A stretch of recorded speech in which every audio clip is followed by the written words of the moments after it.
Good morning. Welcome to the periodic report of the Grafton County District 3 County Commissioner.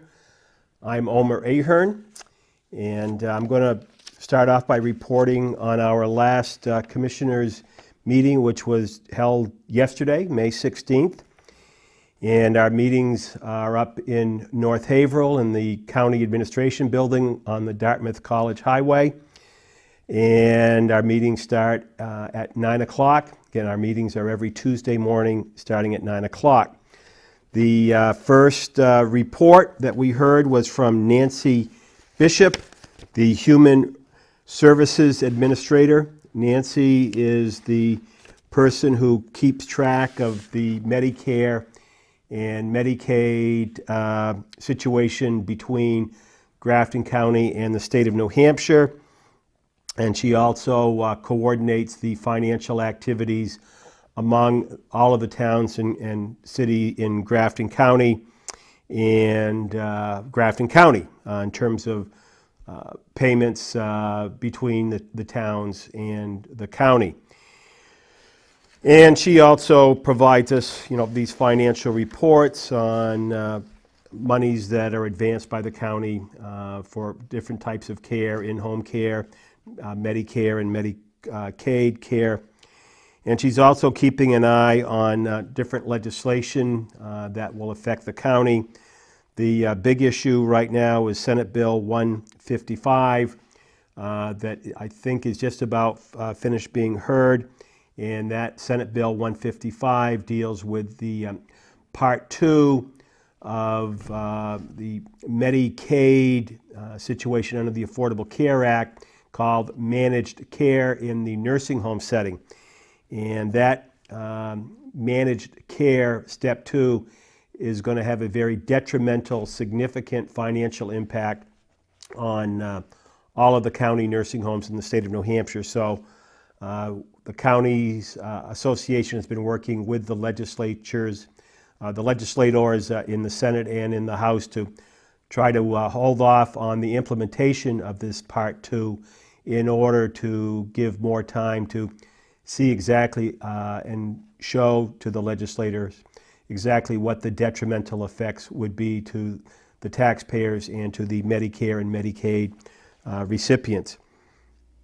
So that is Nancy's report. She's very good about saving the taxpayers of Grafton County a lot of money. Nancy, we're very fortunate to have Nancy Bishop as our Human Services Administrator at the county.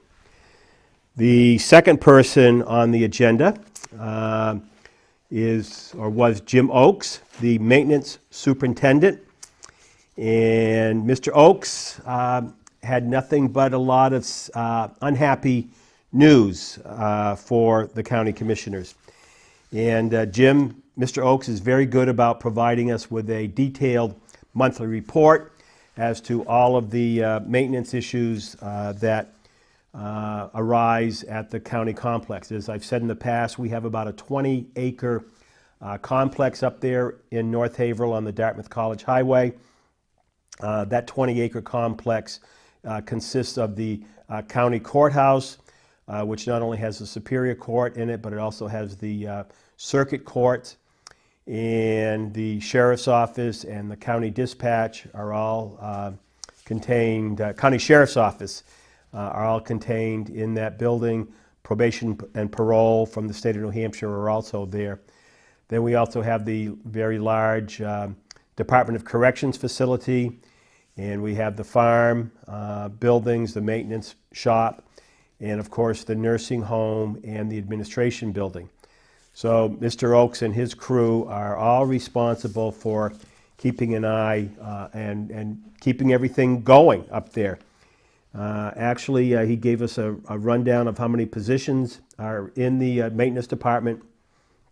There is the superintendent, there's an assistant superintendent, there's 8 skilled maintenance folks. A couple of those positions are gas fitters. And then we have 1 non-skilled person for a total of 11 positions there, if I counted right. And again, we get a complete overview of what's going on at the county complex. And one of our major issues, besides the sewer line that needs to be replaced up there, is we're having a lot of challenges with our heating, ventilation, and air conditioning, also known as HVAC. And Mr. Oakes has been kind of concerned about the amount of repairs that have been going on at the new Department of Corrections building, and the warranty on the HVAC materials in the new House of Correction building are going to expire in September of this year. And it seems like every report there's significant issues with HVAC at the county correctional facility. So Mr. Oakes put together a look into the future in this report that he gave us, and talking about it's an HVAC cost analysis, which is not a pretty picture. And so this is something that the commissioners are going to take a look at, because one of the things we may want to do is when a position does open up in the maintenance department, is maybe looking to try to recruit a skilled maintenance person who deals strictly with the HVAC issues. So this is one of the issues that seems to be haunting us every day on the county, every month and every week on the county commission. One of the very distressing things to me as a county commissioner is, it seems like every time we have one of our department heads come in and talk with the commissioners and give their periodic report, they're talking about issues that they have to deal with because of federal rules and regulations. A lot of these things are common sense that would be taken care of in the ordinary course of their duties and responsibilities, and yet we get pages upon pages, hundreds of pages, thousands of pages of regulations periodically. And life safety is very important, of course, but Mr. Oakes reported to us that at the nursing home, the Centers for Medicare and Medicaid Services, affectionately known as CMS, has come up with some new code responsibilities dealing with making sure that there are stickers on each of the safety doors. Some of the doors are fire doors in the nursing home, and some of the doors are smoke doors. And now there's additional rules coming down from the feds that make it very, very difficult. Requires more manpower hours to do things that would be done in the ordinary course of their duties, but now more paperwork is going to be engendered because of that. They have completed installing a new security window in the deeds, Registry of Deeds office, which is in the administration building. And again, HVAC appears in each one of these departments that we're talking about. The dairy barn on the complex, they're having to replace one of the walls on the south wall in the dairy barn, which is also includes part of the hayloft. Many, many issues that we have to deal with. Of course, the big topic right now is the county budget. And this Monday evening, I'm not quite sure what the date is, but it's coming up. I may be able to tell you. But the commissioners will be making their report on the proposed commissioner's budget for fiscal year 2018. And Commissioner Linda Lauer, who is the chairperson of the Grafton County Board of Commissioners, will be making that proposal to the members of the county delegation this Monday evening. Let me see if I can probably tell you what that day is. I'll pull out my calendar book here. And Monday evening is May 22nd. And the delegation will be meeting at 4 o'clock preliminary to the county budget meeting. So somewhere around 5 o'clock or 6 o'clock will be the public hearing in front of the delegation. So I encourage all of you folks to come up to that meeting next Monday. And there'll be a slide presentation. I think they have another word for it, but you'll be able to see on the screen what the revenue sources are for the county. Medicaid reimbursement is part of that, as we've discussed in the past. The federal government and the state do not fully reimburse Grafton County for its care of Medicaid residents in the nursing home. And evidently the average in New Hampshire is $50.16 per day. But our county administrator, Julie Libby, advised us that actually in Grafton County, because of the calculations that they use in the formulas, Grafton County is actually $100 per Medicaid resident per day lacking funding. So it's $100 a day per person that the county is not reimbursed for Medicaid residents in the nursing home. And these people, need the care, and this is what we do at the county.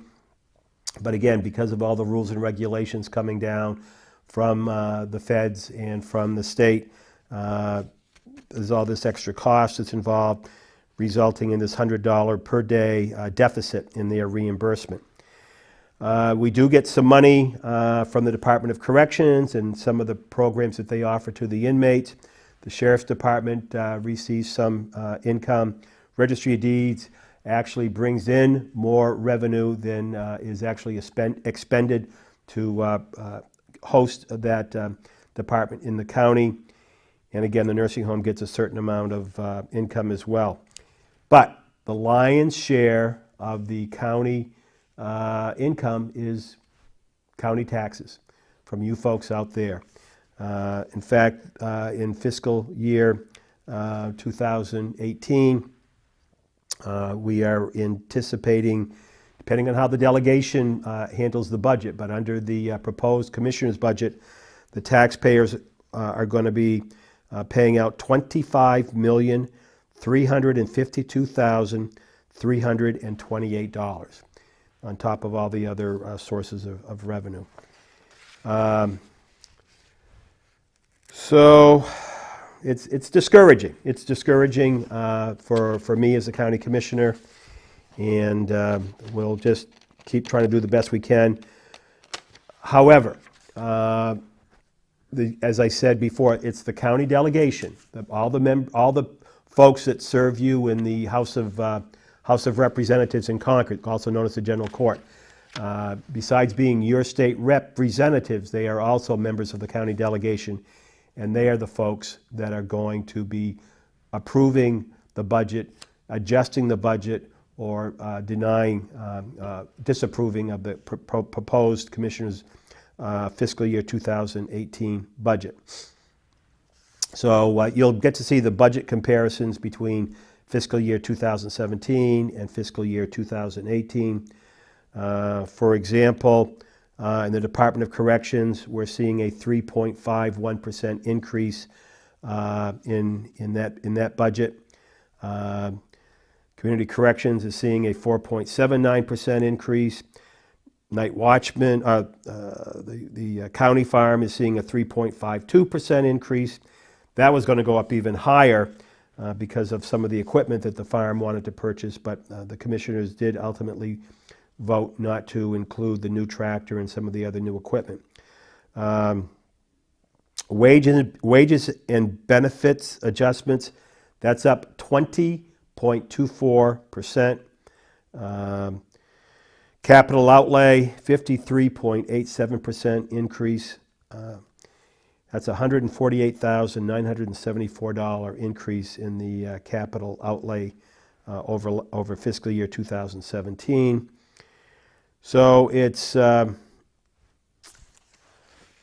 kind of a sad situation, but we're I encourage you folks to talk with your legislators and express your concerns about the budget. Attend the budget presentation coming up this Monday, and we look forward to having you folks there. A few other things that were presented at the Commissioners meeting on Tuesday. We received the periodic report from the Department of Corrections, which is entitled the Superior Court Report.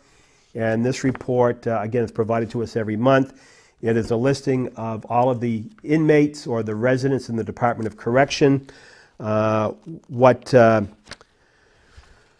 court they're being charged under, what court, this circuit court or district court, and what town or city they're being held at the request of, how long they've been in court, and what the charges are, what they're in the House of Correction for. And we actually have some pretrial folks that have been at the House of Correction. This fellow's been in there for 445 days. And I understand that he's awaiting trial, and that's a function of the courts and the attorneys involved in the court system. And we have another fellow that's been in for 189 days. This person has been in for 531 days awaiting trial out of the Grafton County Superior Court. Some of his charges are first-degree murder, second-degree murder, and manslaughter, possession of a controlled drug, and charges under the Controlled Drug Act. Another fellow up there has been awaiting trial 381 days out of the Lebanon Circuit Court for criminal threatening and criminal mischief. And there are some folks from the Plymouth Court up there as well.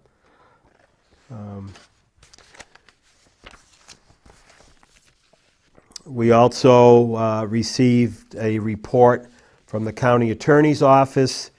County Attorney is Laura Saffo, and she presented us with, actually she wasn't there at the meeting, but she had provided to us copies of the cases, the numbers of cases, types of cases that her office is handling. She gives us a list of referrals by case type and which police agency, law enforcement agency these cases are coming from. So again, this is just more of information that's provided to us on a regular basis. The county administrator, Julie Libby, also presents us with various financial reports as to how the revenue numbers are coming in, whether our departments are overexpended or online or whatever.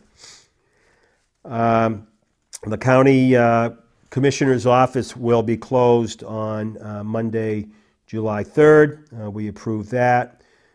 We also approved a educational assistance application for one of our employees. We do have that offer. I think we can offer our employees up to $1,000 to attend higher education if it's going to be of assistance to them in the job that they're doing up there at the county. So that is basically what we did at the Commissioners meeting on Tuesday, May 16th. On Monday evening, I appeared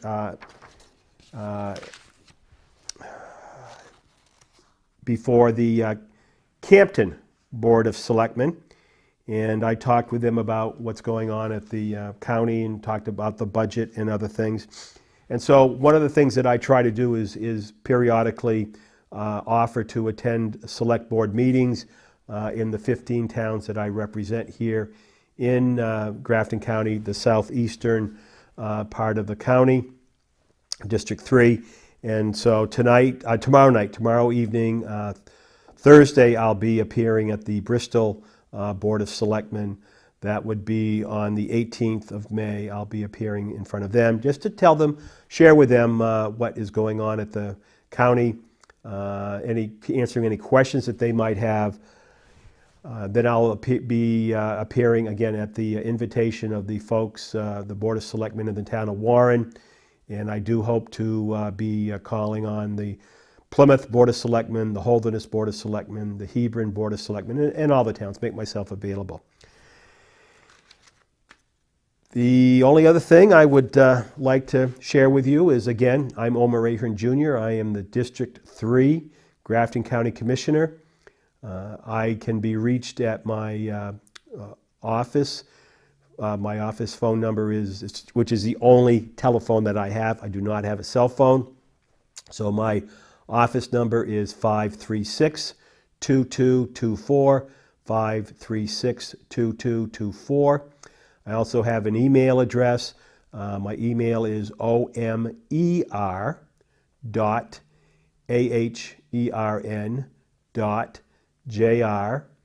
the @ and gmail.com. And I also serve with two other commissioners. I serve with Commissioner Linda Lauer from Bath, New Hampshire. She is the chairperson of the Grafton County Board of Commissioners. And the third commissioner is Commissioner Wendy Piper from Enfield, which serves the towns of Hanover, Lebanon, and Enfield. And Commissioner Piper is the clerk of the Grafton County Board of Commissioners. And we encourage people to attend our weekly meetings, again, which are every Tuesday, starting at 9 o'clock up at the Grafton County Administration Building up on Dartmouth College Highway in the town of North Haverhill, Woodsville. So if you have any questions, any concerns, anything you'd like to talk with me about, please give me a call, send me an email, and I thank you very much for your time. I also want to thank the folks here at Pemmy Baker Television, PBTV, for allowing me to give you this report on a regular basis. Can't be sure that I'm going to be able to give a report every week, but I really appreciate the courtesies shown to me by the folks at the Pemmy Baker TV. And that's my report for today. I thank you very much. I appreciate the opportunity to serve you, and have a great rest of the week.